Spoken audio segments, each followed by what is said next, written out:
he ever voiced any of his frustrations with, catch weights and all the business aspect? He's been saying he's not a businessman, he's a boxer, etc. Can you elaborate more on that? He's never voiced frustration, but he has voiced the fact that he's a middleweight. Mm-hmm. And this particular title that's being talked about right now with Canelo is at a middleweight limit, which is 160 pounds.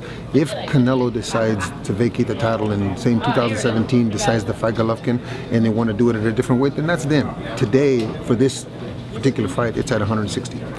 Floyd's been quoted as saying that, since Canelo is the A side, that, Triple G should make concessions and fight him at 155. Is that something that's, good for a fighter like Triple G to bring up, pay-per-view sales, etc.?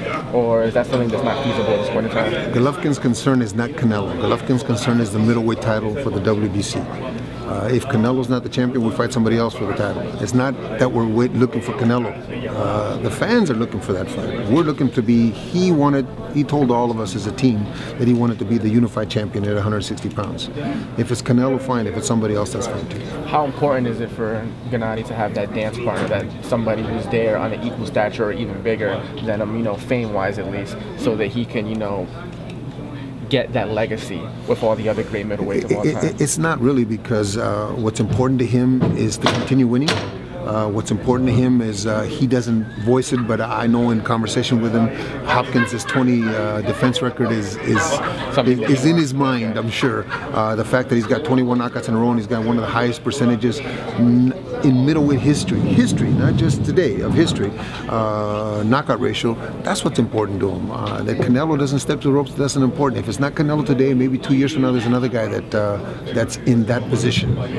Last we spoke before his fight with David, you said that Peter Quinlan was somebody who you thought would have given Gennady a good fight. Now, post his fight with Daniel Jacobs, who do you feel is out there to give Gennady, style-wise, a good matchup? Well, first of all, I thought that Peter got caught early, got caught cold a little bit. That doesn't resemble the fighter that I think he is. I think he's a much better fighter than that. Do you think he still could have kept going in that fight? No. The fight got stopped right. Okay. No, he just got caught early, and Danny had the ability to finish him.